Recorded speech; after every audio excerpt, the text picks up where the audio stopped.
Salut crypto-fans, j'espère que vous allez bien. Au moment où je vous parle, il existe plus de 23 000 projets de crypto-monnaies différents référencés par CoinMarketCap. Certains avec de l'intérêt et d'autres beaucoup moins. Et aujourd'hui, j'ai décidé de vous présenter 6 projets de crypto-monnaies très différents les uns des autres que je n'ai encore jamais vraiment abordés sur ma chaîne YouTube. Et d'après moi, ce sont vraiment des projets à surveiller en ce début d'année 2023 et également pour l'année 2024. Car de petits projets sans vraiment grande importance, ceux-ci pourraient devenir de très gros projets, voire même pour certains d'entre eux, devenir les leaders dans leur domaine. Donc si ça vous intéresse, on est parti.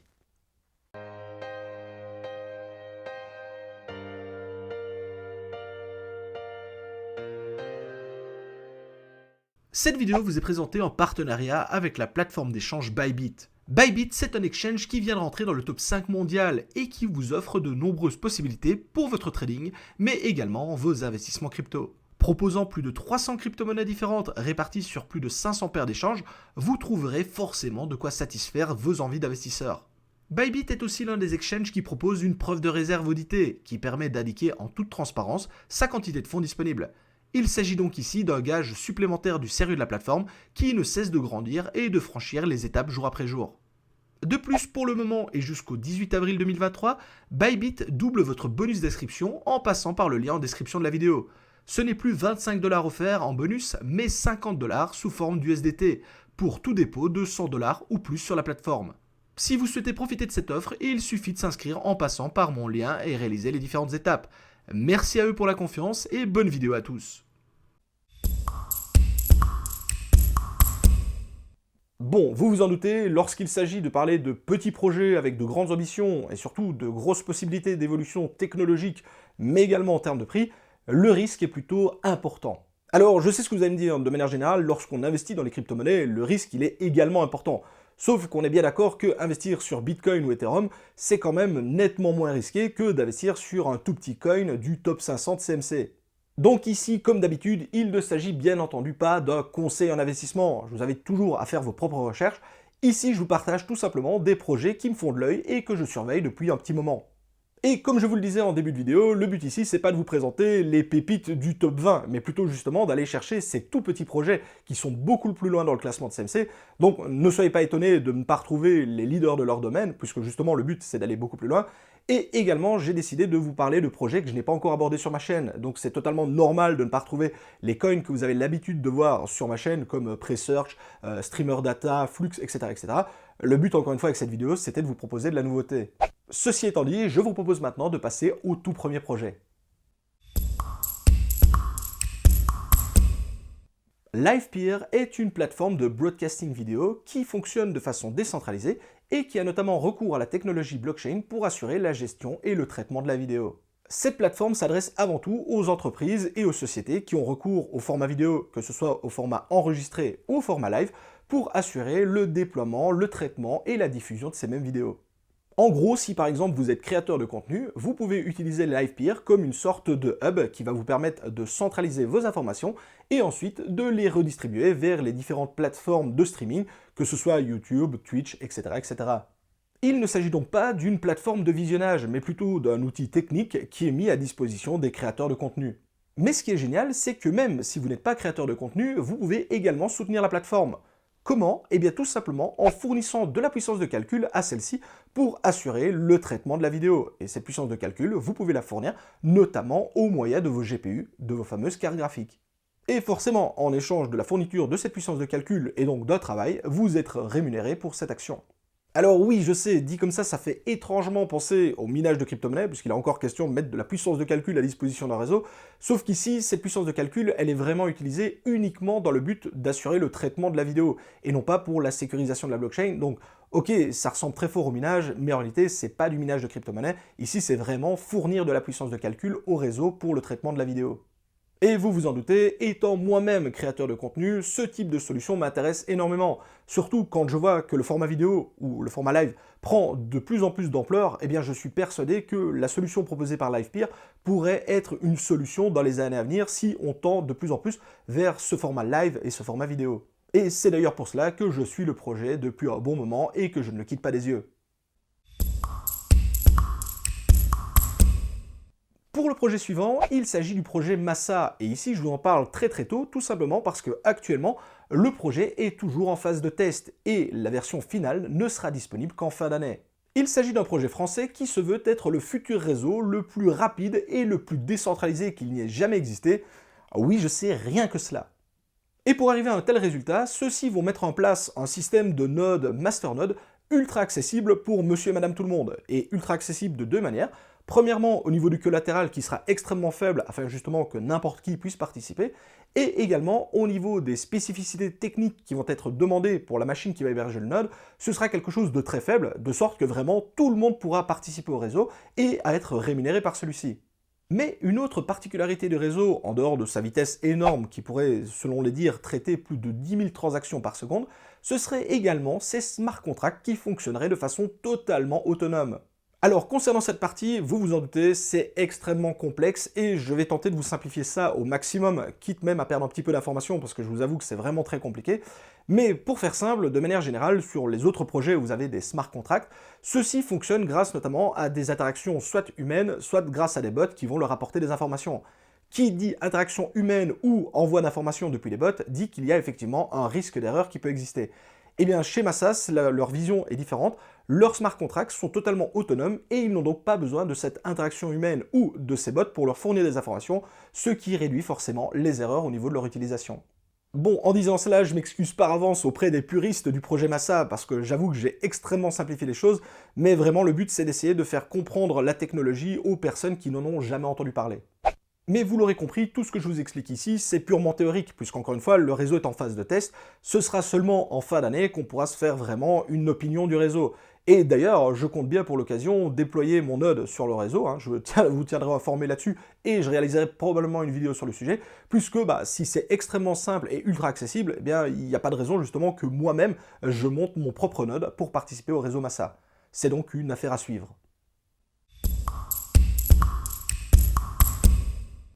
Le projet suivant est un projet bien connu des mineurs de crypto-monnaies, parce que celui-ci est effectivement encore peu connu, facile à miner et par moments il peut être pas mal rentable. Je veux bien entendu parler du projet Dynex. Cependant, réduire le projet Dynex à un projet simplement rentable pour les mineurs, ce ne serait vraiment pas lui rendre justice, un petit peu comme le projet Caspa. En effet, le projet Dynex y repose sur une technologie qui est en train de faire de plus en plus parler d'elle, qui est le fameux Proof of Useful Work, un petit peu à la même manière du projet Flux. À la grosse différence que pour le projet Dynex, celui-ci a directement été pensé et conçu pour fonctionner avec cette technologie de Proof of Useful Work. Alors, pour ceux qui ne savent pas ce que c'est, et pour faire simple, lorsque l'on réalise du minage de crypto-monnaies, on peut dire d'une certaine façon que le calcul, il est bête et méchant. C'est-à-dire que, hormis calculer le hash d'un bloc pour définir la personne qui va pouvoir valider et sceller le bloc, les calculs n'ont pas d'autre intérêt. Grâce au Proof of Useful Work, on donne justement un intérêt à ce minage, ce qui lui donne d'une certaine façon une légitimité par rapport à le Proof of Work traditionnel. Par exemple, cette puissance de calcul fournie par les mineurs pourrait être utilisée pour faire des prédictions météorologiques, pour s'occuper de calculer la réplication de protéines ou le déplacement de corps célestes, etc. etc. Vraiment, les possibilités sont sans limite, et à partir du moment où on a une technologie qui a besoin de puissance de calcul, eh bien cette puissance de calcul peut être fournie par le réseau. Donc ici, avec le projet Dynex, le minage il a un rôle très important, car en plus d'assurer le bon fonctionnement et la sécurisation du réseau, cette puissance de calcul, elle peut être utilisée pour toutes sortes d'applications de la vie de tous les jours. Cependant, le projet étant encore relativement jeune, toute la puissance de calcul qui est fournie au réseau n'est pour le moment pas encore utilisée pour réaliser des calculs entre guillemets intéressants de la vie de tous les jours. Mais comme l'écologie et le minage sont des points cruciaux qui vont être notamment abordés dans les années à venir, je pense que cette solution de Proof of Useful Work, et donc de rendre un intérêt au minage, sera quelque chose de très intéressant dans les années à venir, et c'est notamment pour cela que je garde un œil sur ce projet Dynex. Pour le projet suivant, je dois dire que j'ai reçu des tonnes et des tonnes de messages à son sujet. Et moi de mon côté, je vous avoue que j'en avais jamais entendu parler, mais il faut dire que forcément, à force de recevoir des messages, je me suis dit que j'allais quand même y jeter un coup d'œil, et il s'agit du projet Jasmy. Ce projet est fondé au Japon par des anciens de chez Sony, et l'une des grosses particularités par rapport à tous les projets que je vous ai déjà présentés, c'est que celui-ci est dérivé d'une société qui existe déjà, également au Japon, et dont le but est notamment la mise en relation d'informations IoT avec la data de ses utilisateurs.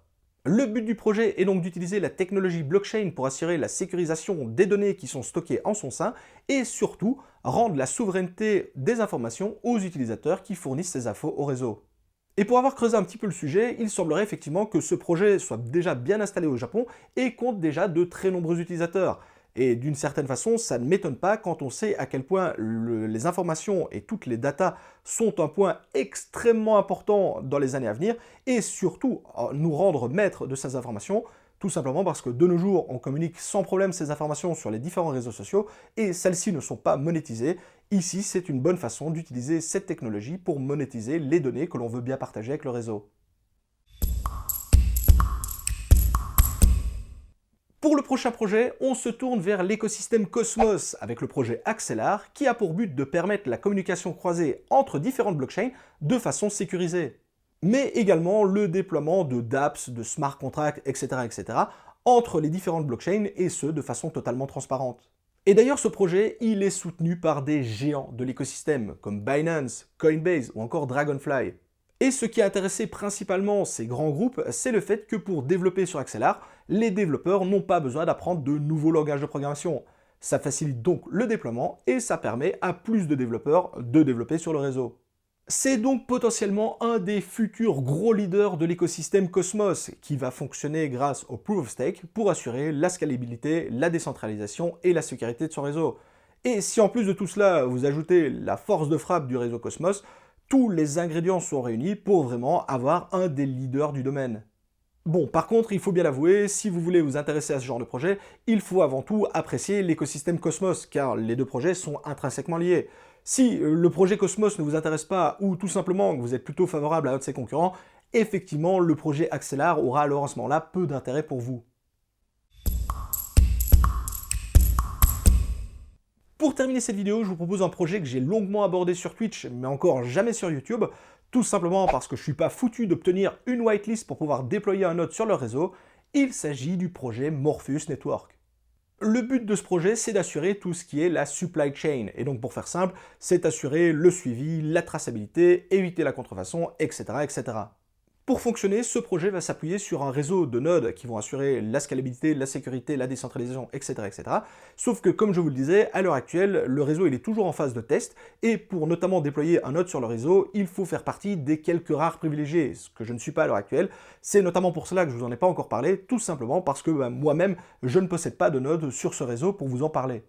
Et concernant le projet en lui-même, c'est tout ce que j'apprécie dans les projets de crypto-monnaies.